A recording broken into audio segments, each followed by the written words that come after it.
En esta parte de la diapositiva nos están mostrando la estructura de un triglicérido. Entonces aquí tenemos el glicerol, carbono 1 tiene esterificado un ácido graso, carbono 2 esterificado otro ácido graso y al carbono 3 esterificado otro ácido graso. Nos dicen que dos de los ácidos grasos mayoritarios son el ácido palmítico, que es un eh, ácido graso que tiene 16 carbonos y no tiene ningún enlace doble, y el ácido oleico, que es un ácido graso que tiene 18 carbonos y que tiene un enlace doble. Es un delta 9 porque el enlace doble está entre los carbonos 9 y 10. Eh, en esta parte de la diapositiva nos hablan de la formación de los triglicéridos y cómo se depositan en el tejido adiposo. Entonces uno consume triglicéridos, perdón, en la dieta, que son la mayoría de los lípidos. Dicen en el libro aproximadamente el 90% de los lípidos que se consumen son triglicéridos. Los triglicéridos se digieren en el intestino en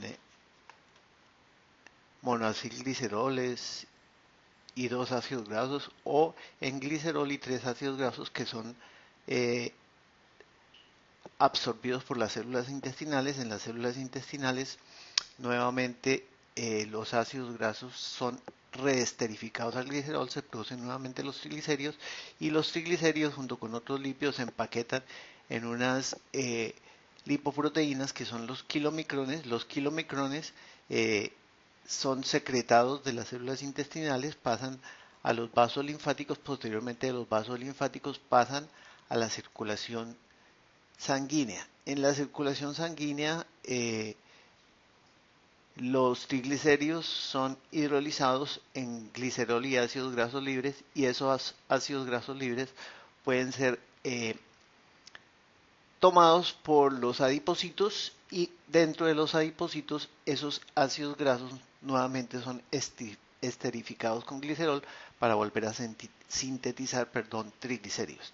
Ahora, el exceso de consumo de carbohidratos en la dieta entonces nos produce a nivel hepático un exceso en la producción de acetil-CoA, exceso de producción en la acetil-CoA que se utiliza para la síntesis de ácidos grasos por la ácido graso sintetasa. Esos ácidos grasos se esterifican con glicerol y se producen triglicéridos.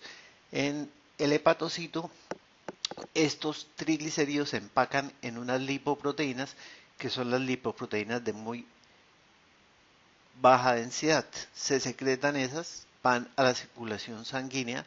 En la circulación sanguínea los triglicéridos son hidrolizados, se liberan ácidos grasos, los cuales también son capturados por el tejido adiposo, y en el tejido adiposo esos ácidos grasos se reesterifican al glicerol para producir triglicéridos. Ahora, esos triglicéridos almacenados en el tejido adiposo en condiciones de ejercicio prolongado o en condiciones de ayuno, se produce la lipólisis, que ¿qué es? Que por la acción de una serie de lipasas, esos triglicéridos son degradados, se liberan glicerol y ácidos grasos. Esos ácidos grasos son liberados del tejido adiposo a la circulación sanguínea. En la circulación sanguínea, los ácidos grasos libres son transportados unidos a la albúmina. eh, Esos ácidos grasos, por ejemplo, pueden llegar al hepatocito, al hígado. Esos ácidos grasos sufren una beta oxidación parcial, producen acetil-CoA. En las reacciones de la beta oxidación producen la energía necesaria para las actividades metabólicas del hepatocito. La acetil-CoA del hepatocito en condiciones de ayuno prolongado, de ejercicio prolongado, perdón, y de ayuno, entonces se utilizan para la síntesis de cuerpos cetónicos. Estos cuerpos cetónicos se utilizan como fuente, salen del hepatocito, van a la circulación sanguínea y llegan a tejidos como el sistema nervioso central, el tejido cardíaco y el tejido muscular, y esos cuerpos cetónicos nuevamente en estos tejidos se convierten en acetil-CoA, son oxidados en el ciclo de Krebs y se convierten así en fuente de energía para la síntesis de ATP. Parte de esos ácidos grasos libres, como no pueden ser utilizados por el sistema nervioso, entonces van a tejidos como el tejido cardíaco y el tejido muscular esquelético, que sí pueden utilizar ácidos grasos para beta oxidación y obtener a través de esta beta oxidación y la oxidación del acetil-CoA en el ciclo de Krebs junto con la cadena respiratoria, obtener mucha más energía.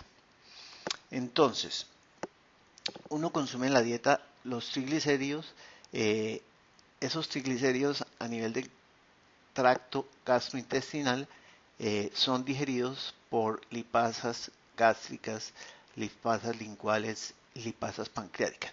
El 20% de los triglicéridos, nos dicen en el libro, es digerido por la lipasa gástrica y la lipasa lingual. Una vez el contenido digestivo llega al intestino, entonces se produce la liberación de una enzima,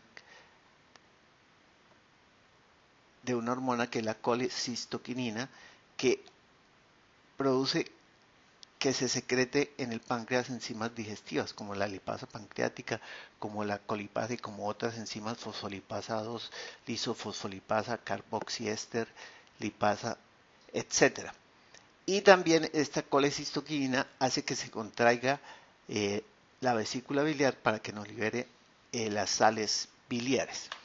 Estas sales biliares son necesarias para la activación de la lipasa, y la colipasa, que también es secretada por el páncreas, también sirve para la actividad de la lipasa. Entonces los triglicéridos, por acción de estas lipasas, dentro de ellas la lipasa pancreática, nos produce generalmente monoglicéridos y 2 ácidos grasos. Este medicamento Orlistat es un medicamento que inhibe la lipasa pancreática, por lo tanto inhibe aproximadamente 70% de la digestión de los triglicéridos a nivel intestinal.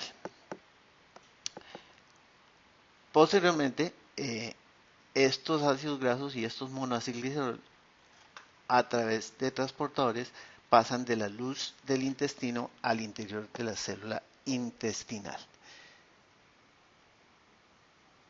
Entonces, en la luz intestinal, estos monoglicéridos y estos ácidos se convierten en triglicéridos. En las células epiteliales, entonces, estos ácidos grasos tienen transportadores. Una vez ingresan a la célula, entonces hay proteínas de unión de estos ácidos grasos.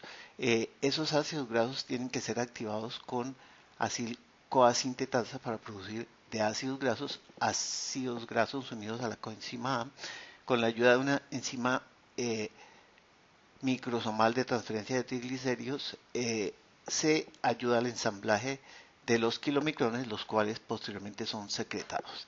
A nivel hepático, entonces el glicerol se une a los ácidos grasos, se sintetizan los triglicéridos, también entonces los ácidos grasos que llegan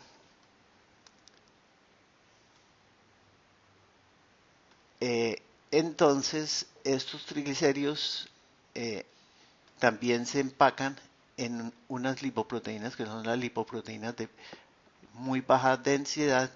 Estas lipoproteínas también requieren para su ensamblaje la proteína microsomal de transferencia de triglicéridos.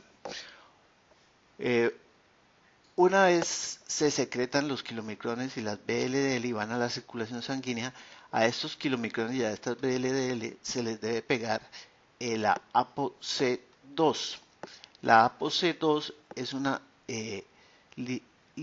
es una apoproteína que generalmente proviene de las HDL, tanto para kilomicrones como para las VLDL. Esta apoproteína se requiere para que cuando los kilomicrones o las VLDL entren en contacto con los endotelios vasculares, en los endotelios vasculares está pegada una lipoproteína lipasa, está pegada por un glicolípido. Entonces se activa esta lipoproteína lipasa al contactar a la ApoC2 y eso hace que los triglicéridos se degraden, nos produzca glicerol y ácidos grasos libres. Estos ácidos grasos libres son los que nos están mostrando en esta diapositiva, que se producen por la lipoproteína lipasa y que entran, por ejemplo, al tejido adiposo.